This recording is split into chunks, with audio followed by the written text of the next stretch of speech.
Bonjour à toutes et à tous et bienvenue dans Business Class, l'émission économique du groupe La Semaine. Nous enregistrons aujourd'hui le dernier numéro de l'année. Ça se passe toujours dans cette magnifique salle Lyoté de la Chambre de commerce et d'industrie de Meurthe-et-Moselle. J'en profite pour remercier la Chambre et son président François Pellissier, ainsi que nos partenaires qui rendent cette émission possible, la Caisse d'épargne Grand Est Europe et l'Ordre régional des experts comptables du Grand Est. Je remercie aussi les équipes de Y-Vision qui rendent l'enregistrement de cette émission possible. Émission que vous pourrez retrouver sur notre site web lasemaine.fr ainsi que sur nos plateformes de podcast, notre chaîne YouTube et nos réseaux sociaux. J'en profite pour vous rappeler que Business Class fera l'objet d'un retour presse dans l'hebdomadaire La Semaine du 2 janvier puisqu'il n'y aura pas de parution le 26 décembre et dans le mensuel Éco Grand Est du mois de février. Voilà, aujourd'hui, j'ai l'immense honneur d'accueillir Jean-Philippe Mangeot, le président d'Urban Loop. Bonjour Jean-Philippe. Bonjour Jonathan. Vous allez bien ? Ça va toujours très bien avec vous. Content d'être avec nous dans cette belle salle. Voilà, une année qui se termine bien, qui se termine à beauté. Parfait. Alors, comme je le disais, vous êtes le président d'Urban Loop, une société ultra innovante qui développe une solution de mobilité révolutionnaire, on peut le dire. On en parlera assez largement parce que c'est vrai qu'il y a eu une sorte de Urban Loop mania, on peut le dire, depuis la création, avec un point d'orgue aux Jeux Olympiques de Paris, auxquels vous avez participé. On reviendra bien sûr sur tout ça dans le détail. Avant ça, j'aimerais qu'on parle un petit peu de vous. Vous êtes enseignant-chercheur, vous avez 42 ans. Et donc, vous êtes chercheur, mais vous êtes aussi entrepreneur. Et en tout cas, vous êtes la preuve vivante que finalement, ces deux mondes qui parfois ne se comprennent pas toujours, peuvent trouver des synergies. Et il peut y avoir finalement des belles histoires qui se nouent autour de l'entrepreneuriat et du monde de la recherche. Avant tout ça, donc on reviendra bien sûr sur toutes ces questions. Avant ça, j'aimerais qu'on vous connaisse sur le côté un peu plus perso. Vous avez grandi donc dans la Meuse, vous êtes un fan de nage et de brasse notamment, et de gastronomie. Oui, ça c'est personnel. Quand on est dans la Meuse, je viens de la Meuse, donc de Voie-Vacon. Et puis il y avait une piscine à Commercy qui était à côté du collège, donc c'était mon sport. Il y en a qui faisaient du foot, il y en a qui faisaient du tennis, moi je faisais de la natation. Et puis j'ai grandi dans la Meuse, un territoire qui est exceptionnel parce que il n'y a pas beaucoup de gens, mais on se connaît tous. Et donc la Meuse, c'est quand même un peu une grande famille, si tant est qu'on soit un petit peu plus, qu'on ait un morceau de la famille qui soit dans le monde agricole, tout le monde se connaît, donc c'est quand même assez exceptionnel. Et donc c'est un territoire où il fait très bon vivre, et on y a passé de très bonnes années, j'y vais m'y ressourcer de temps en temps. Et donc, un petit coucou à tous les Meusiens qui nous regardent. Et sur le côté gastronomie, alors ? Alors, je ne sais pas si c'est en lien avec la Meuse, mais ça, c'est. J'ai eu la chance d'avoir été initié à quelques bons restaurants. Ici, en Lorraine, on a de très bons restaurants, la Maison dans le Parc, le Château d'Ademesnil dans le coin, qui sont vraiment des gens qui font de l'art, qui poussent à l'extrême leur métier pour faire plaisir. C'est de la générosité, c'est quelque chose qui est sensationnel, et c'est avec beaucoup de plaisir que quand on peut, on y va. Et voilà, c'est ma petite passion, c'est la gastronomie, puis même cuisiner, faire plaisir aux gens, c'est quelque chose qui me plaît. D'accord, donc vous allez cuisiner un petit peu pendant les fêtes de fin d'année ? Je crois un petit peu, on va aider la famille, on va mettre la main à la pâte, mais ce qui compte à la fin de l'année, c'est la famille. Bien sûr. En tout cas, tout le reste de l'année, vous êtes à Urban Loop, en tout cas vous avez la tête à Urban Loop. C'est un projet qui est né en 2017 à l'ENSEM. Racontez-nous comment c'est né, parce que à la base c'est un projet étudiant qui n'a absolument pas vocation à devenir ce qu'il est aujourd'hui. Voilà, c'est ça. Donc j'étais prof dans une école d'ingénieurs qui s'appelle l'ENSEM, École nationale supérieure d'électricité et de mécanique. Et dans toutes les écoles d'ingénieurs. Qui est où précisément, on peut peut-être. Alors qui est sur le plateau de Brabois et qui fait partie du groupe Lorraine INP, puisque Lorraine INP c'est le plus gros pôle en France d'ingénieurs. Alors à Paris, il y a plusieurs universités, donc elles sont toutes plus petites, mais sur le papier, en France, on a la chance d'avoir à Nancy le plus gros pôle d'ingénieurs. Et donc dans une de ces écoles où j'étais directeur des études, on pose une question en projet de première année, Et on dit aux étudiants, voilà, cette année vous allez travailler sur un projet, voilà le sujet, vous allez regarder comment impacter le maximum le monde avec les technologies actuelles, qu'est-ce qu'on peut faire pour avoir le maximum d'impact sur la transition écologique, sur les enjeux aujourd'hui. Donc les étudiants se sont vite rendus compte, après une courte recherche, que le secteur qui émet le plus de gaz à effet de serre, c'est le transport. 30%. Hein. Voilà, 30%, 33% même exactement. Et si on zoome sur le transport, donc le transport c'est plus que tout, plus que le chauffage des bâtiments, plus que n'importe quel autre secteur. Et si on zoome sur ces 33%, il y a l'avion, le bateau, la voiture, et c'est vraiment la voiture qui est encore majoritaire, à plus de 50%. Et si on zoome sur la voiture, finalement, c'est les gens qui font des trajets du 0 à 20 km.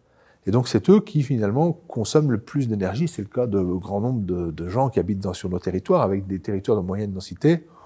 Des gens qui se rendent au travail, quoi. Les gens qui se rendent au travail, où il n'y a pas assez de monde pour rentabiliser un métro. D'accord. Par exemple, moi, j'habite à Varangéville. Donc, ça serait top d'avoir un métro qui passe toutes les 2 minutes qui aille à Nancy, mais en fait, on serait 2 dans le métro. Ça coûterait trop cher le ticket. Et je ne suis pas le seul dans tous les gens qui habitent dans la banlieue nancéenne, ou même qui habitent au centre de Nancy. Et ceux qui habitent sur les axes principaux ont la chance d'avoir un trolley ou un tramway, qu'importe, c'est du bus, c'est du système qui a haut niveau de service avec une haute fréquence. Et pour le reste, les étudiants, on leur a dit, voilà, vous réfléchissez, comment est-ce qu'on peut faire pour trouver une solution. Alors, simplement, le contexte, vous êtes à votre premier cours de l'année avec vos étudiants de première année, et là, vous leur dites, voilà, on va travailler cette année sur un projet êtes dans l'amphithéâtre qui restera un projet étudiant. Enfin, vous êtes dans l'amphithéâtre, et tous les ans, tous les profs viennent avec un sujet. Donc, il y a 180 élèves dans la salle, il y a 60 profs. Alors, il n'y en a que 30 qui proposent des projets. En gros, il faut faire des groupes de 6, puis chacun en a un. Et puis, alors, si on a un projet qui est intéressant, il y a 3 ou 4 groupes d'élèves qui veulent participer.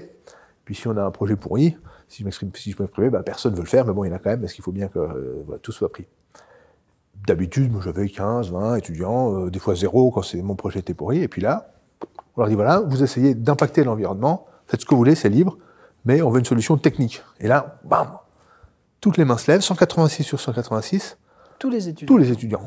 Ils viennent, et tous ils s'inscrivent, ils voulaient faire ça. Mais c'était pas volontaire, bon, on était peut-être un peu bien luné le jour-là. Pourtant, vous aviez eu les autres années aussi des idées assez innovantes, le ballon dans l'espace, je crois. L'année d'avant, on avait gonflé un ballon d'hélium, mis une petite caméra avec un GPS pour aller dans l'espace. Bon, ça paraît, c'est un projet classique, on va dire, dans les écoles d'ingénieurs ou même dans les concours de terminale. Voilà, tout est assez cadré. Bon, voilà, il y avait 4 groupes sur 24. Et là, tous veulent travailler là-dessus. Et donc, c'était le début on se dit, il y a quelque chose. Il y a cette volonté chez les jeunes, mais aussi de répondre aux enjeux de la transition écologique. Parce que tout le monde sait, même si on essaie de pas trop le regarder, que voilà, aujourd'hui, il y a une guerre énergétique qui arrive. Les dernières ressources d'énergie fossile, tout le monde se jette dessus, les Russes, les Chinois, les Américains, nous, et on sait qu'à la fin, il n'y en a plus pour tout le monde. Vous parlez carrément de guerre, vous n'hésitez pas. C'est une guerre. Aujourd'hui, le mot ne semble pas galvaudé, en tout cas. Bien sûr. Donc cette transition écologique, tout le monde travaille dessus. Et là, avec le directeur de l'ENSEM de l'époque, Mostafa Fouar, que je salue, il nous dit, allez, on va mettre 4 projets là-dessus, avec des collègues de l'ENSEM, on dit voilà, on en met 4, ils changent un petit peu, on s'organise, et on a un projet Urban Loop. Voilà. Et donc c'est là qu'on réfléchit, et les gens se disent, bon, si on veut résoudre le problème, il faut gagner la voiture sur le temps de trajet. Parce que les gens, ce qu'ils ont comme critères de choix lorsqu'ils choisissent leur déplacement, tiens, est-ce que j'y vais à vélo, est-ce que j'y vais en train, est-ce que j'y vais en trottinette, est-ce que je prends l'avion, c'est toujours le temps de trajet le critère numéro 1. Donc si on veut se déplacer d'ici à Stade Marcel Picot, je dis n'importe quoi, on pourrait aller plus vite, soit je prends le bus, soit je prends un taxi, enfin n'importe quoi, mais il faut aller plus vite. Et donc pour aller plus vite, c'est j'arrive à quelque part et je pars directement avec un engin motorisé. Donc ça veut dire pas d'attente. Donc on a dit, elle m'a écrit pas d'attente. Deuxième raisonnement, si j'ai pas d'attente, ça veut dire je pars, j'arrive à la station, je pars. Ça veut dire on va pas faire des véhicules de 50 000 places. Il faut faire des véhicules, la définition, c'est d'une place. Donc, véhicule d'une place. Donc après, l'insertion urbaine, il faut faire le plus petit possible. Donc à la base, c'était la physique, elle dit prendre un tube, l'insérer, et voilà. Et après, il dit, faut pas s'arrêter pour y aller. Donc ça veut dire que si j'ai plusieurs stations sur mon chemin, je perds du temps. Comme un métro, je ne vais pas faire... Donc, il ne peut pas s'arrêter. Bon, puis ils ont réfléchi, alors qu'est-ce qu'on peut faire? Donc vous notez tout comme ça, hein, on note, mais on se dit, on verra après. Chercher déjà le besoin. On donne les idées, quoi. Quel est le besoin des gens? Qu'est-ce qu'ils veulent? Pas consommer d'énergie, pas consommer de matière, arriver vite à destination. Ça veut dire pas s'arrêter, et ça veut dire ne pas attendre. Ça fait déjà un sacré cahier des charges. Pas de quoi se prendre. Et donc, ils réfléchissent, et on s'est dit, en fait, il faut des capsules qui soient fréquentes. Si je veux pas m'arrêter, ça veut dire... Et donc, qui soient de la taille le plus petit possible. Mais il faut aussi résoudre la problématique de l'énergie et de la matière. Parce qu'on se dit, tiens, dans un bus, dans le tramway, si je divise la quantité de matériaux, la quantité de matière que j'ai par le nombre de personnes, ça me fait un nombre de, on va dire, une masse de carcasse par unité ou par kilo de personnes, si on veut. Et donc, il faut faire des véhicules légers. Comment est-ce qu'on peut alléger? Il faut quand même des vitres, il faut quand même un toit, ok. Et ce qu'on peut enlever, c'est déjà les moteurs. On enlève tous les moteurs thermiques, tout ça, on enlève. Et on prend les derniers moteurs électriques qui sont les plus petits, qui sont les moteurs synchronément, qui sont une nouvelle technologie qu'on trouve dans les drones, par exemple, et dans toutes les voitures électriques. Ils sont extrêmement légers. Et ils ont ça de particulier par rapport aux moteurs diesel, c'est que un moteur diesel ou essence, c'est que les moteurs diesel ou essence, c'est un piston qui est dans un cylindre. Et il y a une formule mathématique qui dit que plus le cylindre, plus le moteur va être gros, plus le rapport entre mon piston et sa surface est grande, et donc plus je vais avoir un meilleur le rendement va être.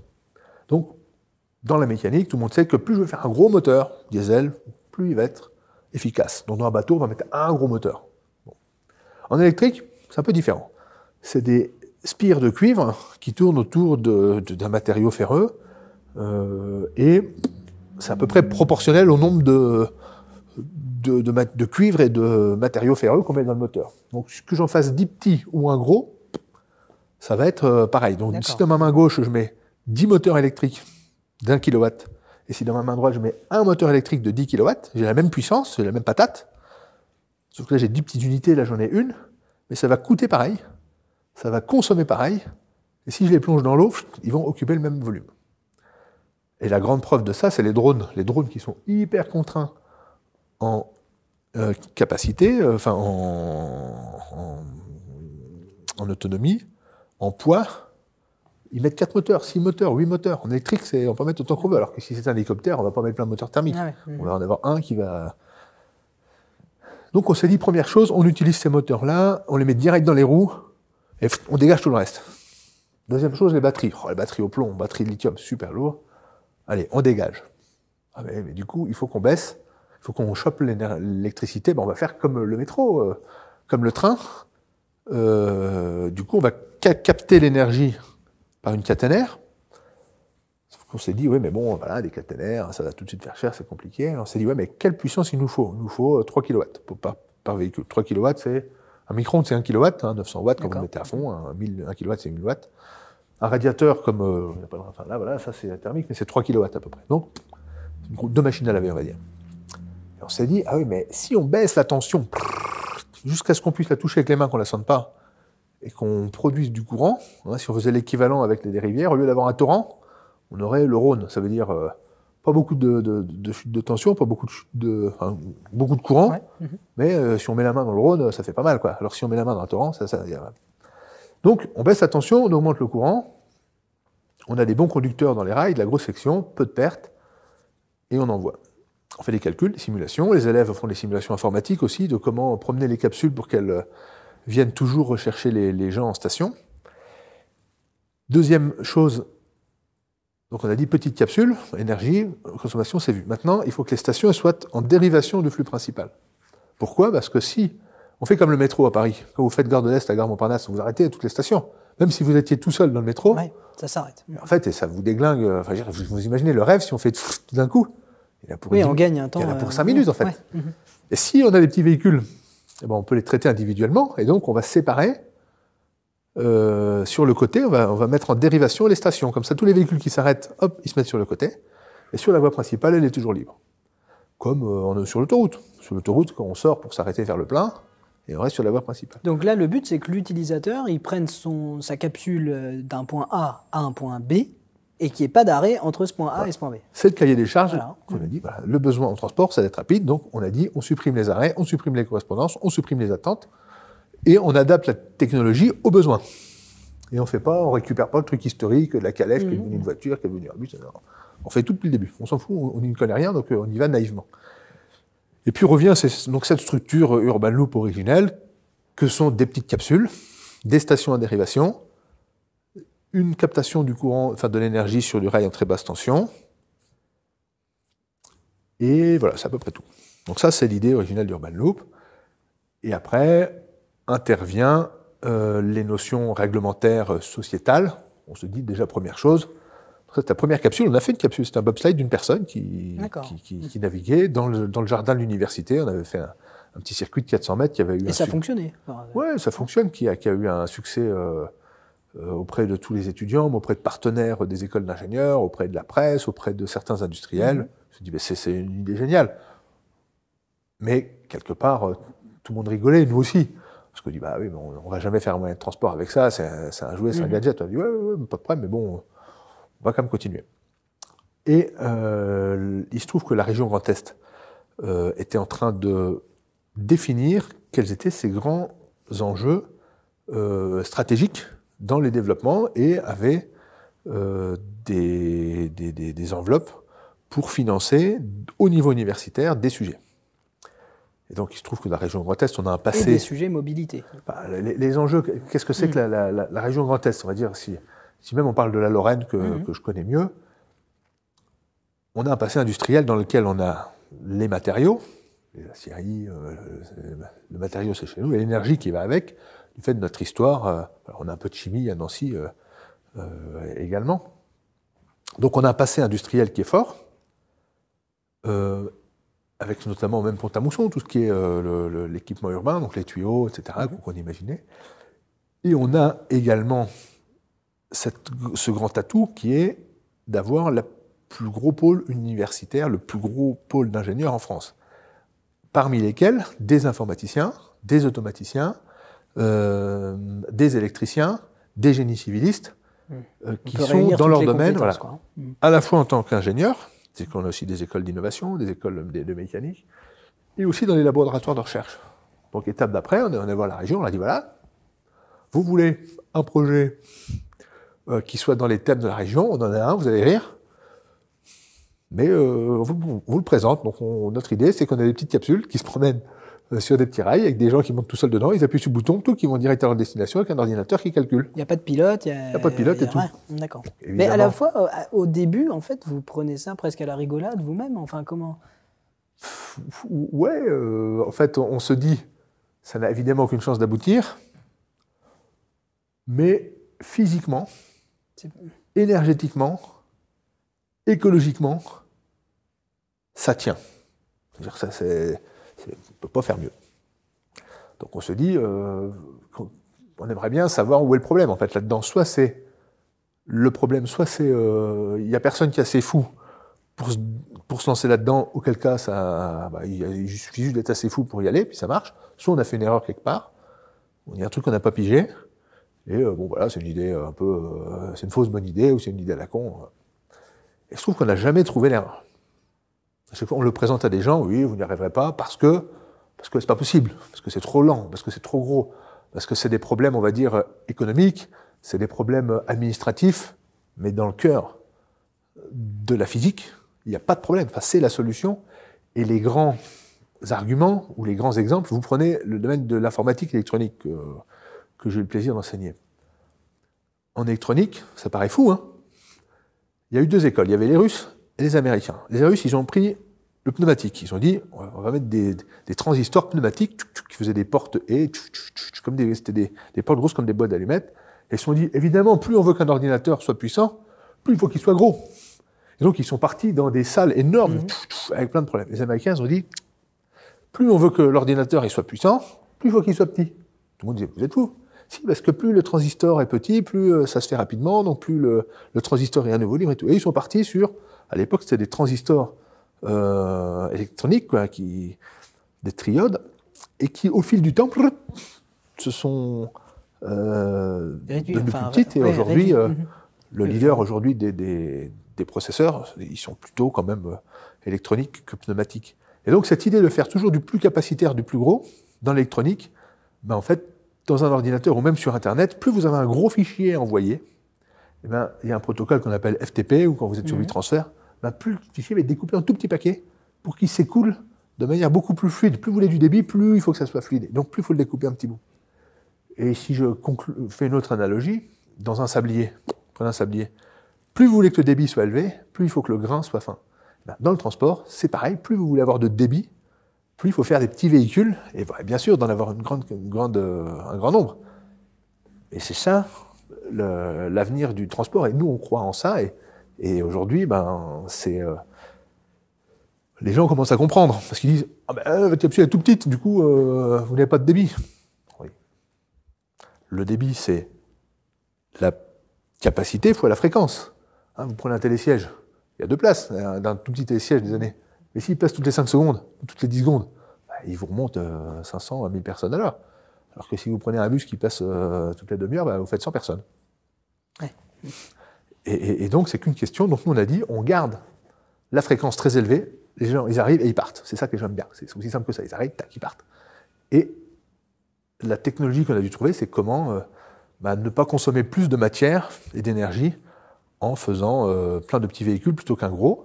Et donc, on a réussi avec Urban Loop avec deux idées. Hein. La première, c'est d'utiliser les derniers moteurs électriques asynchrones, enlever la source d'énergie, et puis après, faire attention sur les matériaux, sur la recyclabilité des matériaux, sur les structures. Et aujourd'hui, si on met par équivalence, pour faire un bus, il faut 10 capsules. Et ben, un bus, ça pèse 13 tonnes et demie, et 10 capsules, ça pèse 9 tonnes. Ça pèse 9 tonnes. Et on a autant de sièges, autant de surface de mètres carrés, et en plus, on a le chauffeur en moins. Alors, si on revient peut-être pour reconnecter un peu le fil, donc la région Grand Est est séduite par votre initiative, elle vous accompagne, c'est ça? Donc la région Grand Est, elle dit, votre projet, il est complètement fou, voilà. Mais après tout, vous êtes les étudiants à l'Université de Lorraine avaient mis une partie du financement, la région Grand Est dit, allez, on n'a pas trouvé... et après réflexion, ils y vont. Donc, on a de l'argent. Les étudiants, du coup, on fait des projets qui sont financés. Du coup, plutôt que d'avoir l'étudiant, plutôt que de leur dire, vous faites un PowerPoint à la fin, ils faisaient une pièce. Il y en a qui faisaient une partie mécanique, l'autre faisait un bout de rail, l'autre il faisait une petite maquette, l'autre faisait des trucs... Vous avez eu quel budget à peu près pour lancer C'était 500 000 €. D'accord. Donc, c'était quand même un gros projet. Alors, divisé sur 4 écoles, il y avait 100 étudiants quand même. Hein, donc, ramené, c'est parce que c'était gros. Mais tous travaillaient dans leur domaine de compétences, sur leur sujet. Et par exemple, on a profité de l'école de Nancy, savoir l'alliance entre l'école des mines, l'école d'art et l'école de commerce, qui ont fait plein d'études ensemble, qui ont fait un travail magnifique sur le design de la capsule, alors pas le design au sens que graphique, mais sur le design au sens combien est-ce qu'on met de personnes dedans, comment s'ouvre la porte, est-ce que c'est sur le côté, est-ce que c'est devant, est-ce qu'on prend les animaux, le design au sens des spécifications. Vous partez de zéro, il faut vraiment tout imaginer, quoi. Hein, et tout ce travail-là, en fait, il vaut mieux 100 étudiants qui travaillent dans un joyeux bordel qu'un cabinet de conseil qui va coûter une blinde et puis à la fin qui seront quand même déconnectés. D'avoir 100 personnes qui travaillent naïvement, entre guillemets, au sens ils n'ont pas de connaissances, ça fait quelque chose d'un bon sens extraordinaire. C'est simple, c'est du bon sens et à la fin, on n'a pas embarqué les contraintes réglementaires, historiques, des habitudes, des biais cognitifs que les gens ont et du coup ça fait quelque chose d'assez pur. Urban Loop est parti comme ça, avec une cabine, avec juste une coque, une porte, 2 roues, 2 moteurs et un ordinateur bien programmé. Et on a dit ça consomme rien. Et on va le démontrer. Et c'est là qu'on a fait le record du monde de consommation énergétique, donc grâce notamment à l'école des mines et sa fondation. On a eu qui ont dit, nous on est d'accord pour faire ce record du monde, donc il a fallu trouver un terrain. La métropole du Grand Nancy a été exceptionnelle, notamment les services éco. On a eu ce terrain à Tomblaine, alors qui était en friche, hein, c'était un ancien quartier, il y avait des arbres, des déchets, il y avait eu les gens du voyage dedans. On a tout nettoyé avec les étudiants pendant le Covid, c'était leur projet, on a construit les rails, et puis on a envoyé la capsule, on a montré qu'on savait rouler à 60 km/h en une minute.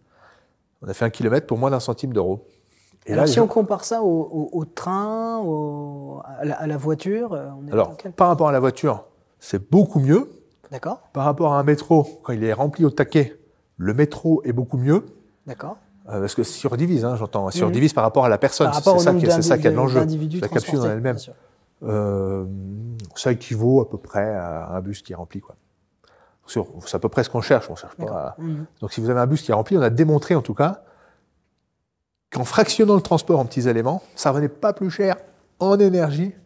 Voilà. Après, il y a les économies de chauffeurs, de maintenance, de l'abribus. Enfin, il y a plein d'autres économies, surtout de la voie, des fondations. C'est là que sont les réelles économies. C'est sur l'infrastructure qui coûte rien, parce que comme on a des véhicules qui sont légers.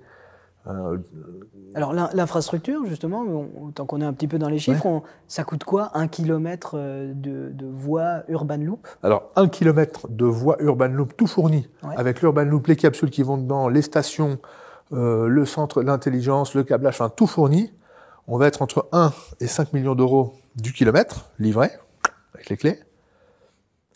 Et pour une capacité, parce que ça dépend, il faut se donner toujours une capacité, si on prend la référence de 1000 personnes par heure, on va être à peu près là. Alors 1 million si on est sur une ancienne voie de chemin de fer, puis 5 millions si on est dans le centre-ville, parce qu'il y a une emmerde tous les 5 minutes dans le centre-ville. Alors, si on le compare par rapport à d'autres moyens de transport, c'est 5 fois moins cher qu'un tramway, qui va coûter, lui, c'est entre 20 et 25 millions d'euros du kilomètre. Mais le tramway va prendre 5 fois plus de gens. Et si on multiplie les chiffres du tramway par 5, on va tomber sur le métro. Le métro parisien. Le métro parisien, qui lui coûte 100 millions d'euros du kilomètre, et il prend 25 000 personnes à l'heure. Donc métro, 25 000 personnes à l'heure, 100 millions, on divise les chiffres par 5, tramway, trolley, 20 millions d'euros du kilomètre, 5 000 personnes à l'heure, et nous, on vient adresser ce marché de toutes les collectivités qui ne peuvent pas se payer un tramway. Il y en a plein, il y a des tramways, il n'y en a que 38 en France, 37 maintenant, puisque Nancy passe avec un trolley. Mais tout ce qui est dans la gamme des transports guidés capacitaires, voilà, ça marche que si on est capable de mettre entre 2000 et 7000 personnes par heure. Mais jamais une ville comme Lunéville, par exemple. Saint-Miel, Bar-le-Duc. En fait, c'est là la force d'Urban Loop. Alors, on peut peut-être rappeler que vous êtes structuré en société depuis 2019. Voilà. Donc là, il y a vraiment une société Urban Loop avec une quarantaine de collaborateurs. Et donc là, vous êtes en train de commercialiser la solution. Donc il y a les capsules qui existent. On reparlera un petit peu des Jeux Olympiques. Mais en tout cas, la structure existe. Et donc là, vos clients cibles, ce sont des collectivités qui sont entre 10 000 et 100 000 habitants, donc qui n'ont pas les moyens de se payer un métro, un tramway. Mais là, par contre, Urban Loop intervient, est la solution idéale, quelque part. Nous, c'est en termes de densité. C'est-à-dire qu'au-dessus de 10 000 habitants par kilomètre carré, quand vous avez 6 étages comme à Paris, là, il y a vraiment trop de monde, on ne sait pas faire. Là, c'est le métro.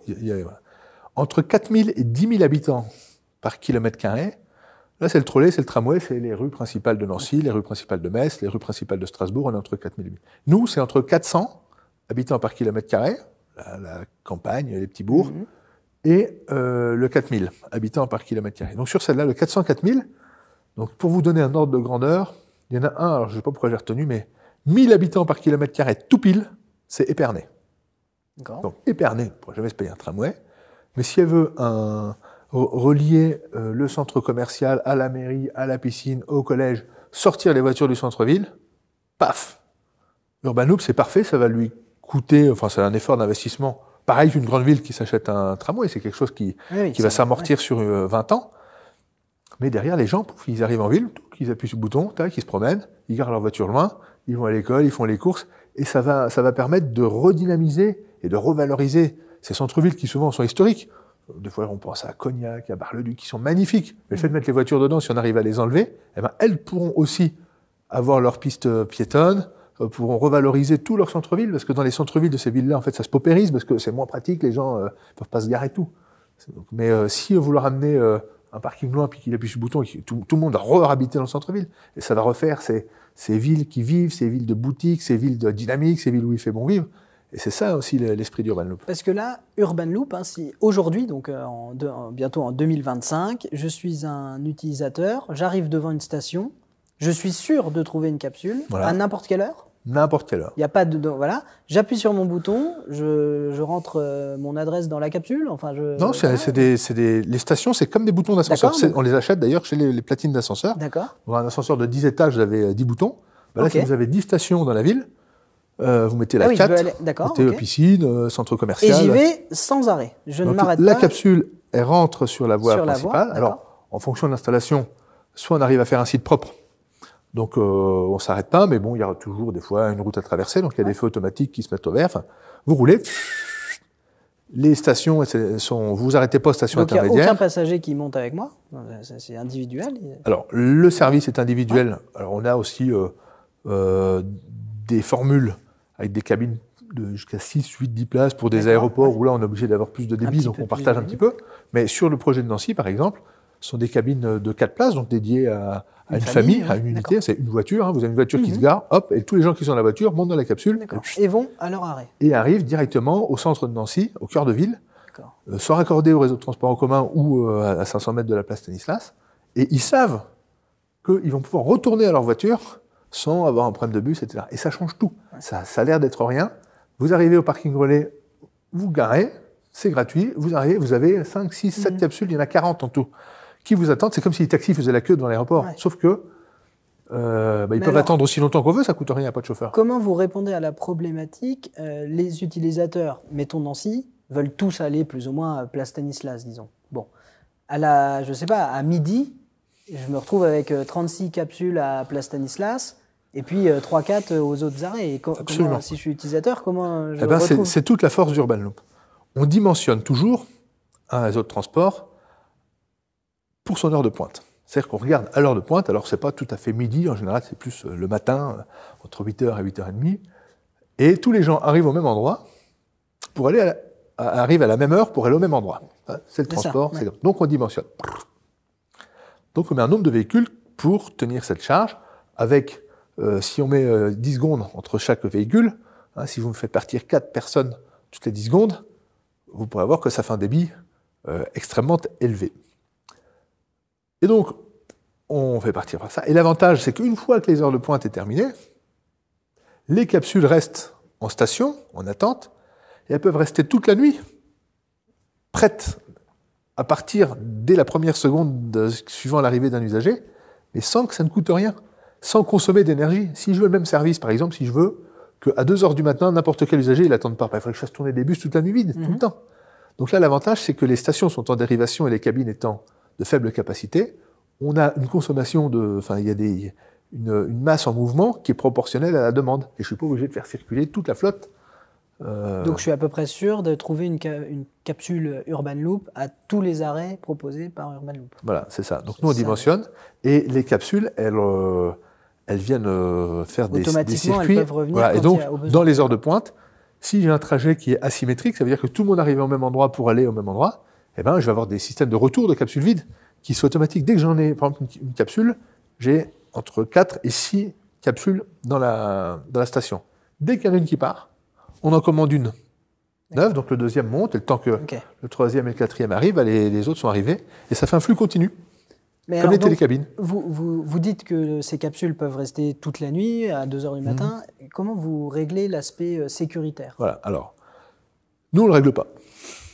C'est-à-dire que si quelqu'un vient et qui pète tout, quelqu'un vient et qui pète tout. Parce que les capsules n'ont pas de protection. Enfin, elles sont Si, elles stationnées. sont sur vidéo surveillées, mais ça ne protège en rien. Ouais, voilà. Après, l'exploitation de nuit, c'est un problème qui revient à l'exploitant, qui décide financièrement, qui dit, voilà, moi je constate que ici c'est safe, donc je peux faire tourner la nuit, j'ai pas de problème.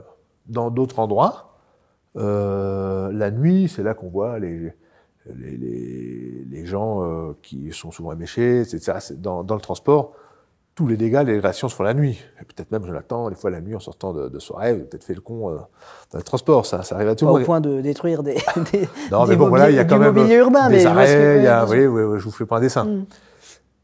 Et donc, c'est un choix de l'exploitant de faire son ratio bénéfice-risque. Par exemple, le métro automatique à Paris, il est automatique, pourtant, il ne fonctionne pas la nuit, donc ça, c'est un choix, mais techniquement, il suffit de rien, et puis c'est comme un ascenseur. Ça tourne, c'est automatique. Après, c'est juste un choix. Nous, aux Jeux Olympiques, on a tourné à Trappes. Donc, Saint-Quentin-en-Yvelines, c'est une collectivité de communes, dont Trappes. On était à Trappes, à côté du Vélodrome olympique et du stade de BMX. On a tourné pendant les JO jusqu'à 22h, 23h. Là, en ce moment, pendant l'hiver, on tourne toujours le week-end pendant le temps qu'il fait jour, parce que la nuit, il n'y a vraiment pas grand monde. Voilà, c'est un choix, mais techniquement, il n'y a pas de contrainte. Alors justement, avant d'en venir aux Jeux Olympiques, aujourd'hui, on trouve le service Urban Loop dans combien de villes? En activité, une. Une, d'accord. Hein, donc pour l'instant, une. Aujourd'hui, si vous voulez tester un Urban Loop, vous avez deux façons de le faire. Soit vous vous rendez à Saint-Quentin-en-Yvelines et vous y allez pendant l'hiver, le samedi, le dimanche, ou pendant l'été, n'importe quel jour de la semaine. Vous pouvez venir à Tomblaine, là où on travaille, on a le circuit d'essai, mais là, entre guillemets, c'est sur invitation, enfin c'est une visite sur un politique, un élu, c'est quand vous avez beaucoup d'élus qui vous suivent, qui viennent nous voir.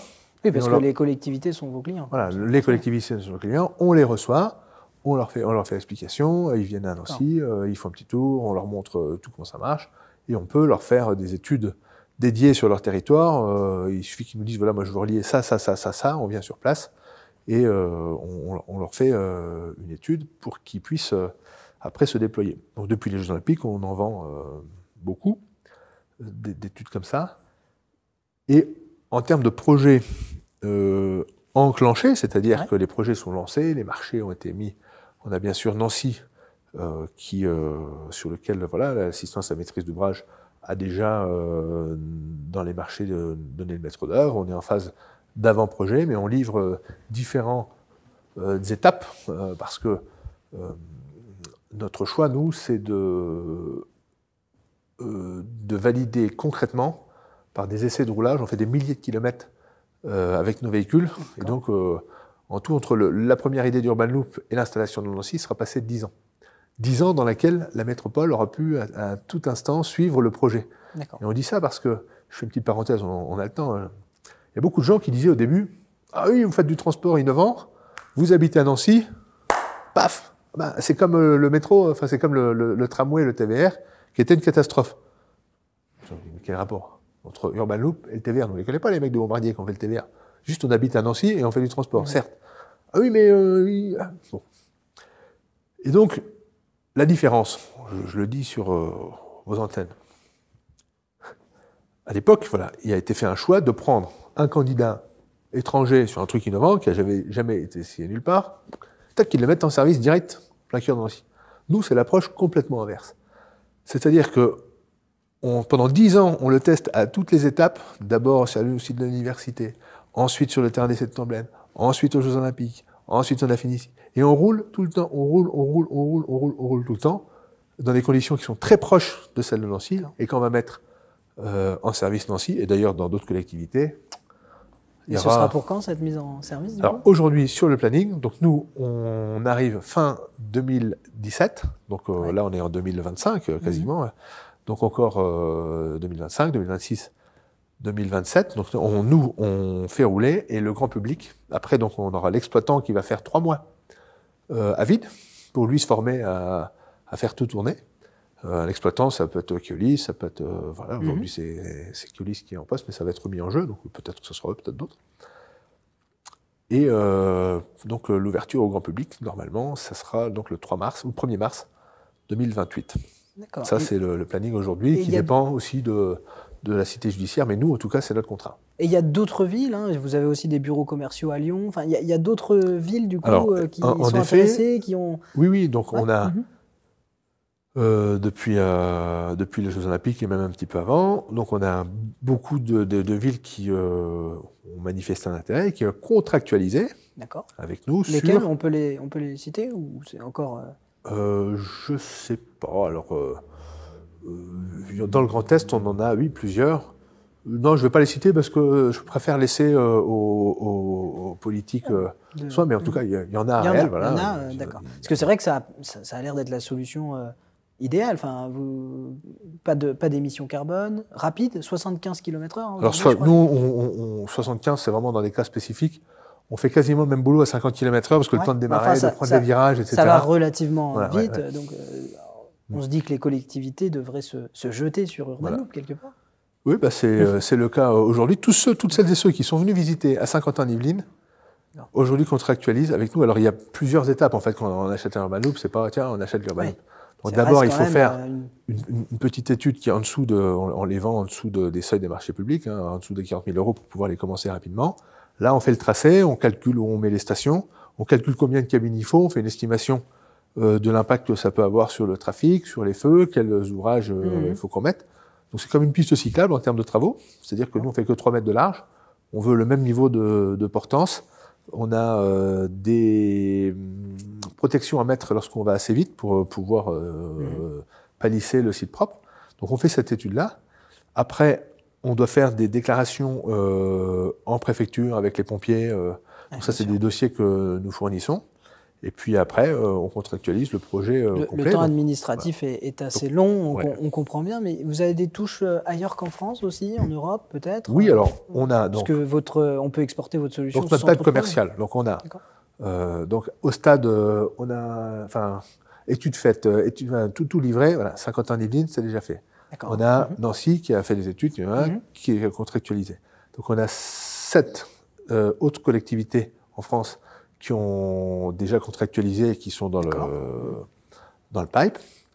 Et on en a aussi à l'étranger, donc différents pays, le Japon, l'Ukraine, les Émirats.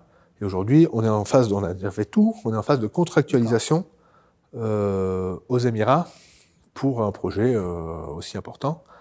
Donc c'est des perspectives qui donnent parfois un peu le tournis, parce qu'on se dit jusqu'où ça va aller, est-ce qu'on arrivera, parce que derrière... Alors dans 3 ans, vous voyez où? Enfin, vous voyez Urban Loop comment? 3 ans, chez nous, c'est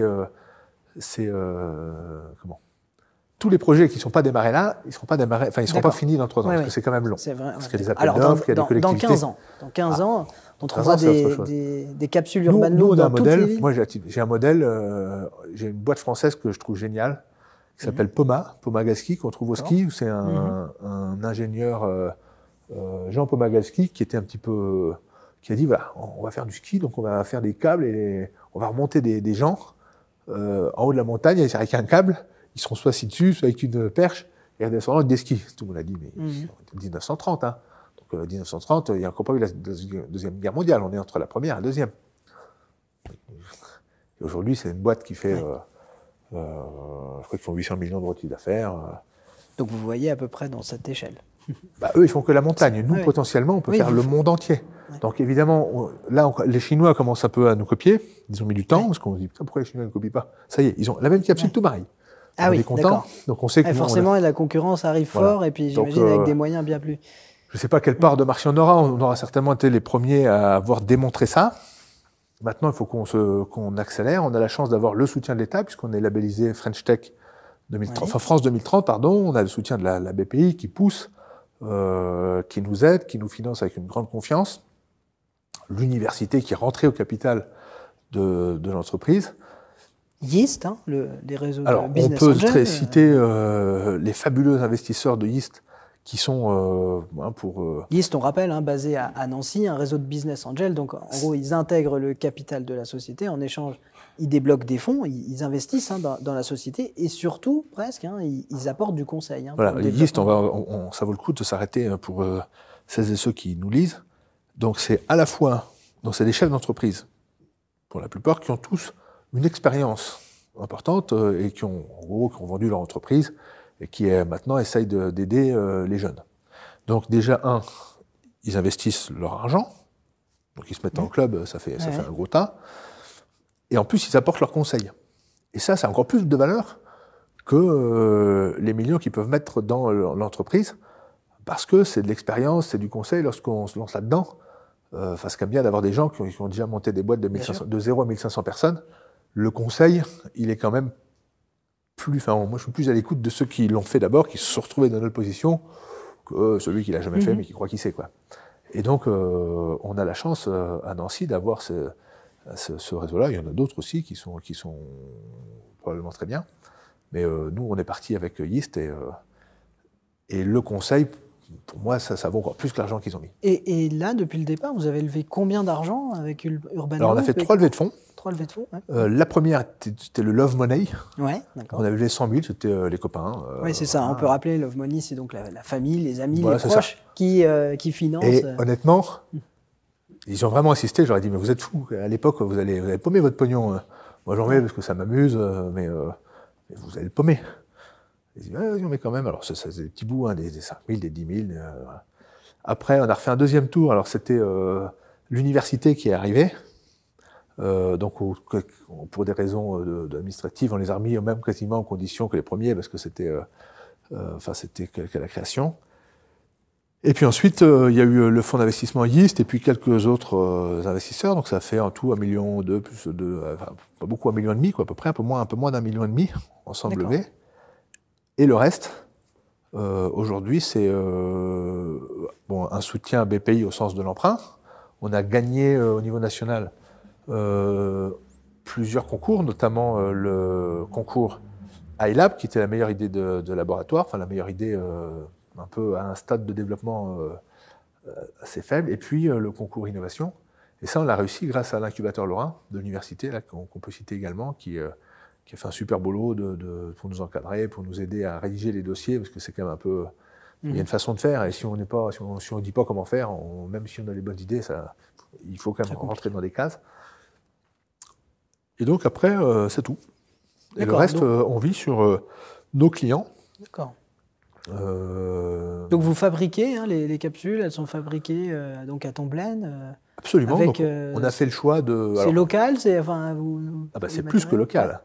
C'est donc on a évidemment le label Made in France par les douanes et on a donc notre travail, on a fait faire tous les châssis, la voie sont faites dans la Meuse, les cabines sont faites dans les Vosges. En Alsace, on découpe aussi. Enfin, il y a des boîtes de laser, Alsace découpe notamment, qui nous aident. Les soudures, on a une boîte à Tomblaine qui s'appelle Technosoud, et puis tout ce qui est soudure ferroviaire, parce qu'on a respecté des normes, sont faites dans Villers, dans la Meuse. Alors voilà, bon après, c'est sûr qu'on achète des processeurs, on les achète sur Internet. Enfin, sur Internet, on achète des fournisseurs de processeurs. Il y a des pièces qui viennent du monde entier. Mais sinon, nous, on assemble tout à Tomblaine. Donc on prend le châssis.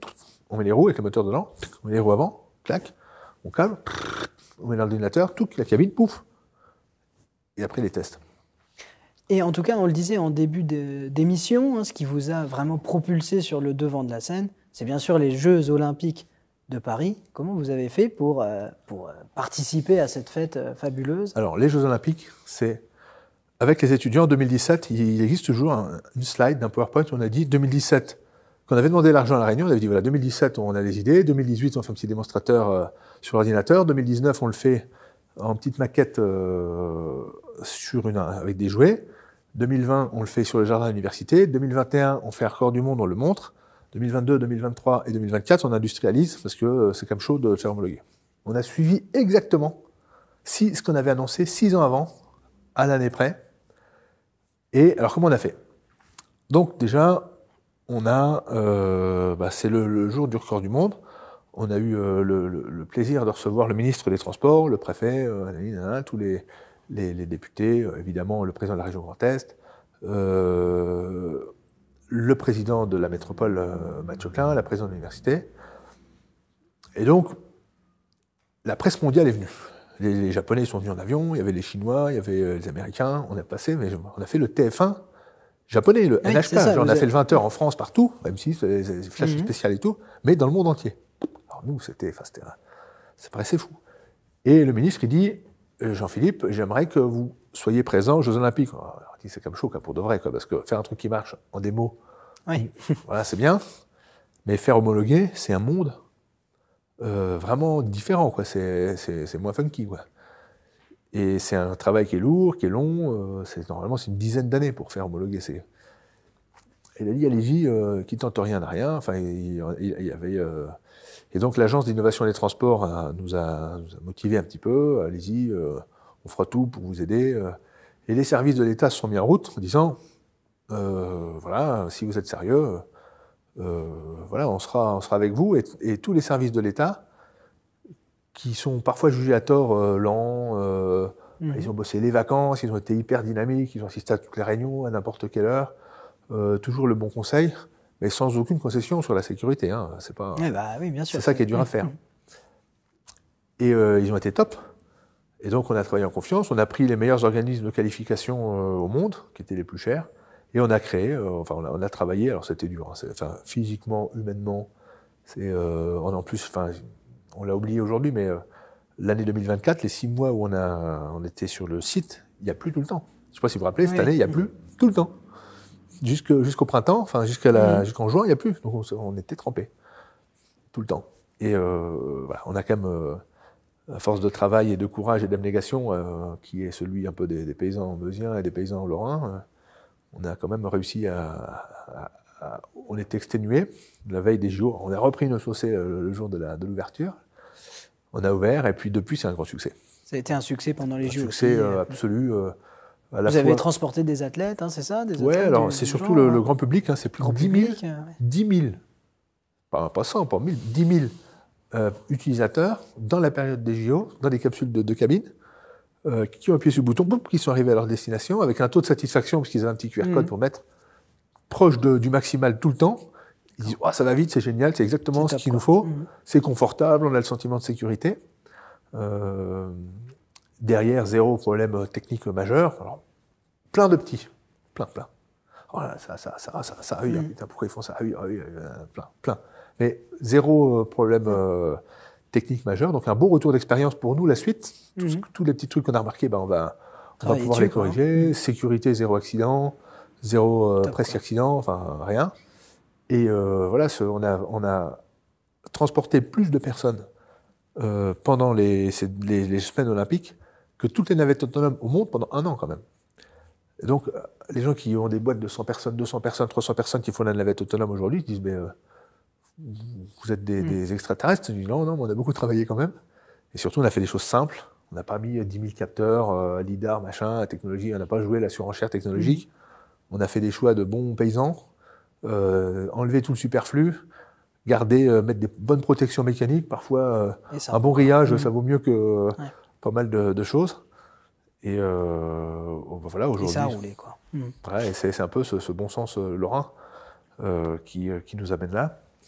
Et derrière, aussi une médiatisation encore internationale, avec des Japonais, bon évidemment, encore en France, la une des journaux télévisés. Si vous regardez, il y a beaucoup qui étaient annoncés. Hein. Il y avait les hélicoptères, les drones, les bateaux à voile, les foils sur la Seine. Tout le monde, ils ont tous fait le buzz, mais les seuls qui ont eu une homologation, c'est nous, parce qu'on a travaillé comme... Et tout ça, ça montre quand même qu'il y a des vraies passerelles entre le monde de la recherche et de l'entrepreneuriat. Qu'est-ce que vous en pensez? Est-ce que vous pensez qu'il y a assez de synergie entre ces deux mondes, en Lorraine en tout cas, de ce que vous voyez? Alors, moi je trouve que c'est une chance exceptionnelle, extraordinaire. J'ai envie de dire, il faut savoir le faire. Moi j'avais la chance d'être dedans. En fait, moi, je suis dedans, je suis allé dehors. Et là, vous n'êtes plus, pour le coup, vous ne faites plus. Oui, non, je n'ai plus de cours, mais je savais trouver la bonne compétence directe.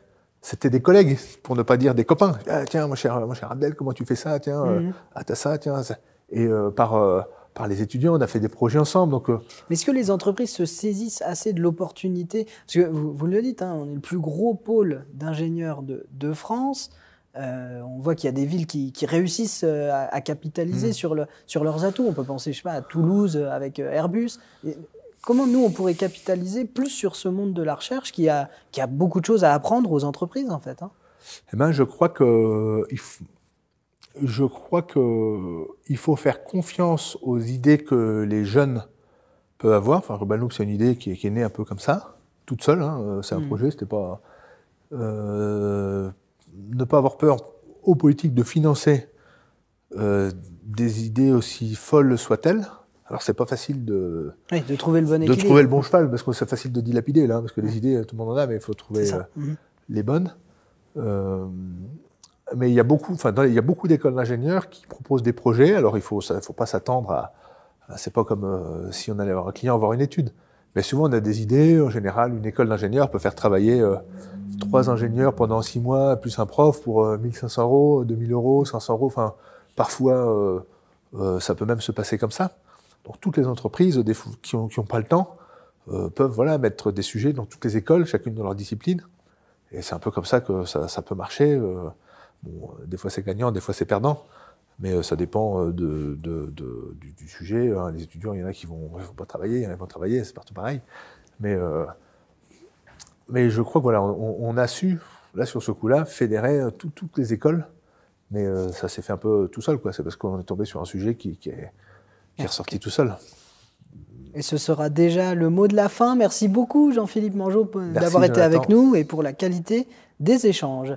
Quant à moi, je remercie encore une fois nos partenaires qui rendent cette émission possible, donc la Caisse d'épargne Grand Est Europe, l'Ordre régional des experts comptables du Grand Est, ainsi que la Chambre de commerce et d'industrie de Meurthe-Moselle. Je remercie aussi les équipes de Y-Vision qui rendent l'enregistrement possible. Voilà, je vous remercie, vous, maintenant, de nous avoir suivis toute cette année. Je vous souhaite d'excellentes fêtes de fin d'année et je vous dis à l'année prochaine.